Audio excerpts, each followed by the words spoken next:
प्रिय विद्यार्थियों, आज हम सभी मेरे बचपन के दिन के भाग 2 का अध्ययन करेंगे। प्रथम भाग में हमने देखा कि लेखिका अपनी नानी से कहानी का प्रारंभ करती हैं, अपने बचपन की स्मृति का प्रारंभ करती हैं और फिर अपनी माँ के बारे में बताती हैं। लेकिन इस भाग में एक और महिला से रूबरू कराती हैं। तो आइए हम सभी देखते हैं भाग 2 में वो क्या कहना चाहती हैं। कहती हैं कि लीक से खिसके तो अपने पूर्वजों में माँ और नानी होती तो गनीमत थी। कहती कि एक और भी महिला थी जो उनकी परदादी थी, जिन्हें कतार में बाहर चलने का शौक था। कतार मतलब पंक्ति में। कहते हैं भीड़ में तो सुरक्षित रहते हैं, लेकिन पहचान हमें कब मिलती है? जब हम भीड़ से अलग होते हैं। ये कौन है? भीड़ तो हमें सुरक्षित रख सकती है, लेकिन पहचान खो जाती है। पहचान कब मिलती है? जब आप अलग चलते हैं, अलग सबसे इतर चलते हैं। उन्होंने व्रत ले रखा था। अगर खुदा के फजल से उनके पास कभी 2 से ज़्यादा धोती हो जाएंगी तो तीसरी दान कर देंगे। फजल मतलब नेमत से, यानी खुदा की कृपा से, ईश्वर की कृपा से अगर उनके पास 2 धोती हो जाएंगी तो तीसरा दान कर देंगी। जबकि आज के समय में सबकी एक ही तमन्ना है कि मेरे पास अगर 2 चीज़ें हैं, एक और मिल जाए, 2 घर है, एक और मिल जाए, एक कारें हैं और भी कारें सभी सदस्यों के पास हो जाए। लेकिन परदादी की भावना यहाँ किस तरह प्रधानता दिखाई जा रही है कि उनके अंदर इस तरह, पहले के लोगों में इस तरह की भावनाएं होती थी, लोगों का सहयोग करना चाहते थे, इस तरह की वृत्ति होती थी। उनकी परदादी भी अगर 2, उनकी इच्छा थी, जबकि था नहीं उनके पास, अगर रहे तो तीसरा दान कर देंगी। जैन समाज में अपरिग्रह, अपरिग्रह, देखिए यहाँ पे एक शब्द आया परिग्रह, मतलब त्याग करना, कि सनक बिरादरी के बाहर हरकत नहीं मानी जाती है। जैन, देखिए जैन धर्म में अहिंसा और अपरिग्रह को माना गया, यानी त्याग करने की वृत्ति होनी चाहिए हमारे अंदर, दान देने की वृत्ति होनी चाहिए। जैन धर्म में अहिंसा परमो धर्म माना गया, यानी किसी जीव की। इसलिए जैनिज्म लोगों को देखें मुंह पे हमेशा जो बांधे रहते हैं या मास्क लगाते हैं, बड़े ध्यान से चलते हैं क्योंकि उनके पैरों से कोई चींटियां तक न मर जाए। इसीलिए वह जैन धर्म से थी, इसलिए उन्हें कोई विशेष इस तरह की भावना नहीं मानी जाती। आज परिवेश में होता तो लोग कहते कि ये लगता है बूढ़ी हो गई हैं, इनका दिमाग ठीक नहीं है। लेकिन जैन धर्म में ये अपरिग्रह यानी त्याग की भावना होती है, इसलिए वहाँ तक तो ठीक था। पर असली जलवा तब देखने को मिला जब मेरी माँ पहली बार गर्भवती हुई। मेरी परदादी ने मंदिर जाके मन्नत मांगी कि उनकी पतोहू का पहला बच्चा लड़की हो। समाज से अलग, देखिए आज ज़्यादातर पुरुष प्रधान हमारा भारतीय समाज है। आज लोगों की एक ही अभिलाषा होती है कि मेरा जो पुत्र हो, लड़का हो। आज भी समाज बदलाव की ओर है। हम कभी डिस्क्रिमिनेशन नहीं करते हैं on the basis of gender. हम किसी लिंग के आधार पे किसी का भेदभाव न तो हमारा संविधान कहता है, न तो पढ़े लिखे लोग ही कहते हैं। लड़का लड़की सब एक समान है। लेकिन हमारे समाज के किसी बिंदु में आज भी ये भावनाएं छिपी हैं, आज भी लड़कों को वरीयता दी जाती है। लेकिन यहाँ पे देखिए उनकी परदादी कितनी जो थी, उस समाज में भी कितनी अच्छी सोच थी। उन्होंने ये सोचा था कि लड़की हो। ये गैर रवायती यानी रिवाज से अलग हटकर, क्योंकि ये भारतीय समाज का रिवाज है, रवायत है। क्या रवायत है, क्या रिवाज है कि सभी लोग लड़का चाहते हैं। उससे हटकर उन्होंने माना, उन्हें चैन ही नहीं पड़ा। और भगवान उनके बीच में लगता है कि कोई जो है उन्हें पोशीदा रखने के बजाय सरेआम ऐलान कर दिया। लोगों के मुंह खुले के खुले रह गए। देखिए भगवान और भक्त के बीच में मन से बातें चलती रहती हैं, मानसिक बातें चलती रहती हैं, लेकिन ये सार्वजनिक कर दी। ज़्यादातर लोग मानसिक रूप से जुड़े होते हैं ईश्वर से, इसलिए मन की बातें होती हैं। अगर हम ईश्वर से कुछ याचना करते हैं कि हमें अच्छे अंक मिल जाएं या हमें कुछ अच्छा प्रगति हो जाए, तो हम अपनी बातों को शेयर नहीं करते हैं, अपने मन में ही लिए रहते हैं। लेकिन यहाँ पे ये सार्वजनिक कर दी, यानी सभी लोग जान चुके थे। उनके फितूर का कोई वाजिब वजह ढूंढे न मिली। क्यों वो लड़का नहीं लड़की चाहती थी, इसकी वजह भी नहीं मिली।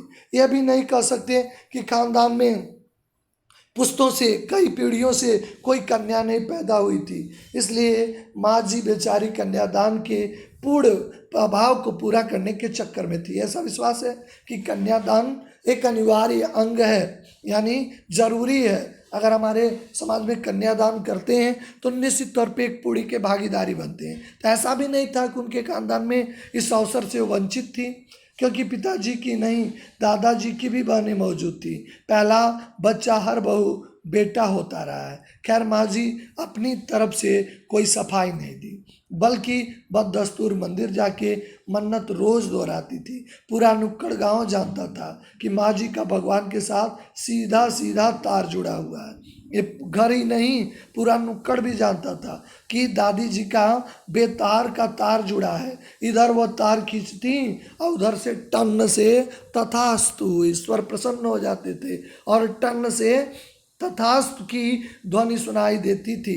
मेरी दादी तो पहली मर्तबा में ही तैयार हो गई थी। उनके गेद में खेलेगी तो पोती, पर माँ जी की आरजू किस कदर रंग लाई उसका उन्हें गुमान भी नहीं रहा था।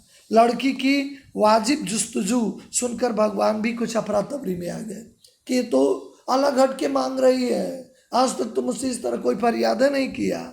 इस तरह गैर वाजिब यानी वाजिब नहीं गैर वाजिब बिनती जुस्तजू का अर्थ होता है प्रार्थना को सुनकर भगवान भी कुछ अफरा तफरी में आ गए। एक न दो पूरी की पूरी 5 कन्याएं एक के बाद एक धरती पे उतार दी। भगवान को क्या कहें, माँ जी के सामने नामी चोर भी अफरा तफरी में आ जाते हैं। जो चोर होते हैं कहते हैं कि चोर बड़े सातिर होते हैं, ज़्यादा उनके पास यानी वो ज़्यादा दिमाग प्रयोग में लाते हैं, यानी घटनाओं को बड़ी सफाई से अंजाम देते हैं। लेकिन चोर भी अफरा तफरी में आ जाते थे। माँ जी और नामी चोर का एक किस्सा होश संभालने के बाद मैंने कई बार सुना था। देखिए अपने पूर्वजों की कोई न कोई किस्सा हम सुनते रहते हैं कि पूर्वज के साथ ये घटना घटी थी, दादी के साथ ये घटना घटी थी, बाबा के साथ ये घटना भी घटी थी। कह रहा था लेखिका कहती है कि मैंने उनकी एक घटना सुनी थी। चोर की दीदार की खुशनसीबी भी हाथ आ गई थी। हुआ यूँ था, वो घटना क्या थी, किसी के शादी के सिलसिले में नुक्कड़ की हवेली के तमाम मर्द बारात में जाकर दूसरे गांव में गए हुए थे। पहले बारात, अब तो रात में बारात वापसी हो जाती है, लेकिन पहले संसाधन नहीं थे। जो लोग बारात जाते थे वहाँ रुकते थे। औरत सज धज कर रत जग्गा यानी रात भर जागती रहती थी, नाचती गाती हैं। ढोलकों के थाप में शोर में नामी चोर कब सेंध यानी दीवालों को काटकर हवेली में घुसा, किसी को खबर न हुई। पर चोर बदकिस्मत था, जिस कमरे में घुसा वह माँ जी ही सोई थी। औरतों के शोर से बचने को वो अपना कमरा छोड़ के दूसरे में जाके सोई थी। उसकी बदकिस्मत थी। उसी कमरे में चोर घुसा जहाँ पे माँ जी दादी माँ सोई थी। चोर बेचारा तमाम जुगरफिया यानी भौगोलिक स्थितियों से कहाँ पे कोई होगा, किस कमरे में कौन नहीं होगा, दिमाग में बिठाकर उतरा था। उसे क्या पता था इतनी बूढ़ी पुरखिन जगह बदल लेगी। चूँकि दिन में रेकी कर लेते हैं चोर कि कौन किसका कमरा है, कौन लोग कहाँ पे रहते हैं। उसे क्या पता था कि बूढ़ी पुरखिन अपना कमरा बदल लेगी। खैर बुढ़ापे की नींद डायरी चोर के दबे पांव की आहट से खुल गई। बुढ़ापे में नींद कम आते हैं, ये सामान्य सी बातें हैं। बुढ़ापे की नींद ठहरी, दबे पांव की आहट से उसकी नींद खुल गई। दादी माँ की कौन, उन्होंने पहला शब्द ही पूछा कौन। माँ जी इत्मीनान से पूछा जी मैं। अब चोर ने युगों से चल रहा पारंपरिक असंगत जवाब दिया। पानी पिला, माँ जी ने कहा। जी मैं चोर, झिझक कर रह गया। अब तो पकड़ा गया था, लज्जित था। अब कहा जी मैं पानी। जब तक माँ जी बिस्तर से बराबर में टटोल कर देख चुकी थी, लोटा खाली था। ऐसा कर उन्होंने कहा ये लोटा ले और कुएं से पानी भर ला, पर देख कपड़ा कस कर बांधे रखियो और तरीके से छनियो।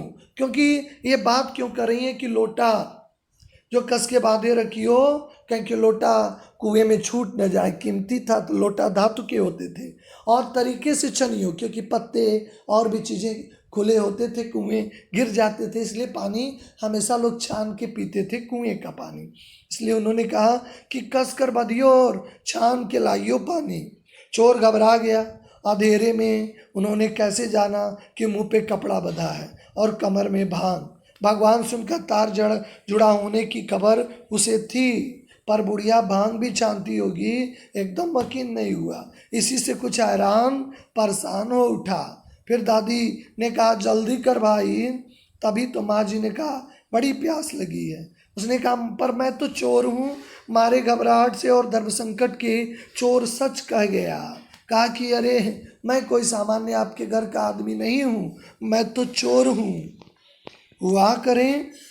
माँ जी ने कहा प्यासे को पानी तो पिला दे, पर देख मेरा धर्म ना बिगड़ियो, लोटे के मुंह से कपड़ा ना हटाइयो, हाथ रगड़ के धो लीजो और पानी रगड़ के छान कर भरियो। देखो मेरा धर्म न बिगाड़ना, कि मैं जो पवित्र भाव से पूर्वज पहले के लोग जो बड़े धर्म कर्म को मानते थे, बड़े स्वच्छता और नियमों का पालन करते थे, आज जो है जूते कपड़े पहन के हम भोजन करते हैं, इस तरह की परंपरा नहीं थी। चोर ने कहा आप चोर के हाथे पानी पी लेंगी? बड़ा उसे आश्चर्य हुआ। आप चोर के हाथ का पी लोगी? कहा ना, रगड़ कर धो लीजो। सब नाचे गाने में लगे हैं। तेरे और भगवान के सिवा कौन धरा है? जो पिलाएगा एक तुम है, एक भगवान और एक मैं हूँ। तुम्हारे सिवाय कौन है जो मुझे यहाँ पे पानी पिलाएगा? भगवान वहीं कहीं उसी के दरबार में धरे हैं। सुनकर चोर कुछ ऐसा बकाया कि लोटा उठाकर चल दिया। पूरी एहतियात के साथ पानी भरकर लौटा तो पहरेदार ने दर दबोचा, जो कुएं पे देख लिया था कि कौन अनजान आदमी है। तब माँ जी ने लोटे का आधा पानी खुद पीकर बाकी चोर को पिला दिया और कहा एक लोटे से पानी पीकर अब हम माँ बेटे हुए। अब बेटा चाहे तू चोरी कर चाहे खेती। देखिए पहले के लोग गलतियों को पकड़ते थे और उसमें सुधार का भी एक ऑप्शन रखते थे। अब कहते हैं तुम चोरी कर चाहे खेती कर, तुम्हारे ऊपर है, क्योंकि मेहनत करेगा, खेती का काम करेगा तो निश्चित तौर पे मेहनत की चीज़ें रंग लाती हैं। चोरी चिकारी से किया हुआ काम निश्चित तौर पे सफल नहीं होता है। आज यहाँ कल कहीं न कहीं बुरे काम का बुरा नतीजा होता है। अब तुम माँ बेटे का संबंध बना लिया, इसलिए तुम खेती करो या चोरी अब तुम्हारे ऊपर है। बेटा बेचारा किस लायक रह गया होगा, सो रोमांचक धंधा छोड़ खेती से लगा। सालों साल लगा रहा। जब मैंने देखा तो बड़ा भलमानुस बूढ़ा लगा, मुझे डरा डरा हैरान सा। लेकिन जब लेखिका का उससे परिचय हुआ कि यही चोर जो नानी दादी के जो हाथों पकड़ा गया था, बूढ़ा हो गया था और एक दादी के प्रभाव से एक अच्छा मनुष्य बन गया था। अब खानदानी विरासत को कहिए या जीवाणुओं का प्रकोप, उन दोनों सन की बूढ़ियों के बीच मैं फंसी। एक तरफ माँ जी के चलते अपनी लड़की होने की हीन भावना मन में नहीं उपजी, दूसरी तरफ नानी के चलते देश की आज़ादी को लेकर नाहक रोमानी ही रही। 15 अगस्त 1947 का दिन बहुत ही महत्वपूर्ण दिन, जब देश को आज़ादी मिली, या कहना जब आज़ादी पाने का जश्न मनाया गया। लेकिन लेखिका कहती है दुर्योग से, यानी जो बिना संजोग के मैं बीमार थी उन दिनों। टाइफाइड का खासा जानलेवा रोग था, पानी से जल जनित रोग होता था। उस समय इतनी जो समुचित दवाइयाँ नहीं थी, उस समय जानलेवा रोग था, माना जाता था। इसलिए मेरे लिए तमाम रोने धोने के बावजूद मुझे इंडिया गेट पे जाकर जश्न में शिरकत करने की इजाज़त नहीं दी। चूँकि डॉक्टर अपने नाना के परम मित्र थे, उनसे ज़्यादा नाना थे, इसलिए हमारे पिताजी जो बात बात पर सत्ताधारियों से लड़ते फिरते थे, चुप्पी साध गए। अब ये चाहकर भी देखिए पहली बार जब आज़ादी मिली होगी तो उस समय सोचें भारत के एक एक लोगों का क्या जो उमंगें होंगी। पहली बार आज इतने वर्ष बीत चुके हैं, आज भी उमंगों से हम भर जाते हैं। उस समय की क्या दशा रही होगी। मैं बस तो यानी जो रोती स्वभाव से रोती कलपती रही, क्या कोई बच्चा इकलौती गुड़िया के टूट जाने पे रोया होगा। मेरी उम्र 9 बरस की थी, इतनी छोटी नहीं थी कि मैं गुड़िया और इतनी बड़ी उपलब्धि या डॉक्टर की तर्क समझती। तंग आकर पिताजी ने मुझे बदर्स कामरोज उपन्यास पकड़ा दिया। किताबें पढ़ने का मुझे मिराग था। सो कुछ देर बाद मैंने देखा पिताजी को छोड़कर बाकी सभी प्राणी पलायन कर चुके हैं और पिताजी दूसरे कमरे में बैठकर किताब पढ़ रहे हैं। तो मैंने रोना धोना छोड़कर आज़ादी की अब मलाल रह गया, नहीं जा पाई। मैंने किताब खोल ली। एक बार शुरू कर लेने के बाद मुझे मुअल्लम नहीं थी कि दोबारा रोना शुरू करी, क्योंकि वो किताब बहुत ही इंटरेस्टिंग था, बहुत ही उसमें रोचक था। कोई और काम पक उस वक्त जो ब्रदर्स कामरोज़ो जो काराम जो मुझे देने में क्या तुक थी, मेरी समझ में नहीं आया। किताब में कितनी समझ आई होगी मैं अभी तक नहीं जानती, क्योंकि वो स्टोरी काफ़ी डिफ़िकल्ट थी और मुझे कितना समझ में आया होगा लेखिका कहती मुझे नहीं जानती, क्योंकि 9 वर्ष की थी। लेकिन मुझे हो सकता है मुझे चुप रहने के लिए वो किताब दे दी हूँ। इतनी बार पढ़ी कि सारे पाठ आपस में गड्ढमड्ढ हो गए। देखिए पहले इतना मनोरंजन के साधन ही नहीं थे। बच्चे कहानियों की किताब पढ़ते थे, चंपक पढ़ते थे, कॉमिक्स पढ़ते थे। इस तरह की परंपराएं अति प्राचीन काल के बच्चे भी कहानियाँ ही पढ़ते थे। आज बच्चे टीवी देखते हैं, वीडियो गेम खेलते हैं, तमाम जो चीज़ों से उनका रूबरू होता है। कितनी पहली बार में पढ़ा होगा ये कहना मुश्किल है, पर इतना मैं विश्वास के साथ कहती हूँ उस एक अध्याय जो बच्चों पे होने वाले अत्याचार और अनाचार पे था, उसमें एक अध्याय जो बच्चों पे अत्याचार होता है। लगभग जो चूँकि ये लेखिका भी बच्ची थी इसलिए वो कंठस्थ हो गया, याद हो गया। उम्र के हर पड़ाव पर वो मेरे साथ रहा, मेरे लेखन में एक महत्वपूर्ण भाग को प्रभावित करता रहा। जैसे जादू का कालीन, मेरा नाटक नहीं वह 3 किलो की छोरी जैसी कहानियाँ, वह कठगुलाब उपन्यास के कई अंश, जिसके कई भाग ये लेखिका द्वारा लिखे सारे किताब हैं। कहते हैं कि वो सारी चीज़ें मेरे लेखन को भी प्रभावित किए थे। माँ जी के मन्नत का असर रहा कि मैं नहीं, 4 बहनें भी लड़की होने के नाते किसी हीन भावना का शिकार नहीं। जैसे भारतीय समाज में हीन भावना की शिकार हो जाती है। नानी, माँ और परदादी की परंपरा बरकरार रखते हुए लीक से चलने से भी इनकार नहीं रही। पहली लड़की जिसके लिए मंगन मांगी गई थी, लेखिका कहती वो मैं नहीं थी, यानी जिसके लिए जाके मंदिर पे मांगी थी। मेरी बड़ी बहन मंजुल भगत थी, वो भी लेखिका है। घर का नाम रानी था, बाहर का मंजुल, लेखिका का अवतार हुआ मंजुल भगत, क्योंकि वो लिखना शादी के बाद प्रारंभ किया था। अपना नाम और पति का न ग्रहण करने में कोई हीन भावना नहीं है। उनके पति का नाम भगत था, इनका नाम मंजुल था, दोनों मंजुल भगत हो गए। इसलिए पैदाइशी जैन नाम छोड़कर भगत बनी। दूसरे नंबर पे मैं थी। घर का नाम उमा और बाहर का नाम मृदुला, आज मृदुला गर्ग के नाम से जानती है। मैं भी शादी के बाद लिखना शुरू किया, सोबतर लेखिका नाम चला मृदुला गर्ग। मुझे याद है कि हमने लिखना शुरू किया तो उससे पहले नारीवाद का चलन हुआ था, यानी नारियों पे ज़्यादा चीज़ें लिखी जा रही थी। शादी के बाद नाम न बदलने का रिवाज उसी ने चलाया था कि शादी के बाद नाम न बदला जाए, क्योंकि लड़कियों की जो भाई जो उनके जो जाति होते हैं वह जो चाहे वह जिस खानदान में जाते हैं उनके अनुसार उन्हें परिवर्तित करना पड़ता है। लेकिन उस समय नारीवाद का चलन था कि लड़कियां अपने अस्तित्व को क्यों खोएं, उनके अपनी नाम और पहचान को क्यों बदलें। मन्नू भंडारी का हवाला देकर हमसे भी पूछा जाता था, आप लोग इतना पोगापंथी घरघुस्सू क्यों हैं, आप नाम क्यों बदला। हमारे पास इसका कोई ढंग का जवाब नहीं होता, अब भी नहीं है। पर नाम बदलने से अपने व्यक्तित्व का नुकसान होते मैंने नहीं देखा था। कि नाम बदल भी जाता है तो कोई नुकसान नहीं होता है। पूछने को पिताजी से लोग पूछते थे, 5 बेटियों से आपका मन नहीं भरा जो हर बेटी के 2-2 नाम रख छोड़े हैं। एक तो 5 बेटियां आपकी और 2-2 सब बेटियां 2-2 नाम रखे हैं। 5 बेटियों से आपका मन नहीं भरा है, बेटियां 2-2 नाम लेके चलती हैं। मुझे छोटी बहन का घर का नाम है गौरी और बाहर का नाम चित्रा है, वह नहीं लिखती है। उसका कहना है कि इसलिए नहीं लिखती कि कोई पढ़ने वाला भी तो होना चाहिए। सभी बहनें लेखिका हैं, एक बहन श्रोता होगी या पाठक होगी, यानी पढ़ने वाली होगी। खैर उसके बाद चौथा 5वीं बेटी जो पैदा हुई तो पिताजी ने इतनी बात जमाने की सुनी कि एक ही नाम रखा। उन्होंने जो अंतिम बहनें हुई 5वीं, उसका एक ही नाम रखा, रेणु और अचला, यानी जो तीसरी और चौथी और 5वीं हुई। उनका एक एक नाम रखा। पांचों बहनें के बाद एक भाई हुआ राजीव। मजे की बात है कि बीच की दो बहनें लेखन से बची रही। अचला और राजीव फिर भी जाके उसमें फंस गए। यानी अचला मुझसे 8 साल छोटी है और वक्त के बदलाव की लाज रखते हुए अंग्रेजी में लिखती है। क्योंकि अब धीरे धीरे हिंदी का जो है जो प्रभाव जो कम हो रहा था, अंग्रेजी का बढ़ रहा था, वक्त की मांग थी जो इंग्लिश में लिखा जाए। रप्पर लेकिन राजीव जो इनका भाई था वो फिर हिंदी के हवाले हो गया, वह हिंदी में ही लिखता है। हम 4 लिखते हैं और तमाम खानदान हमें पढ़ता है।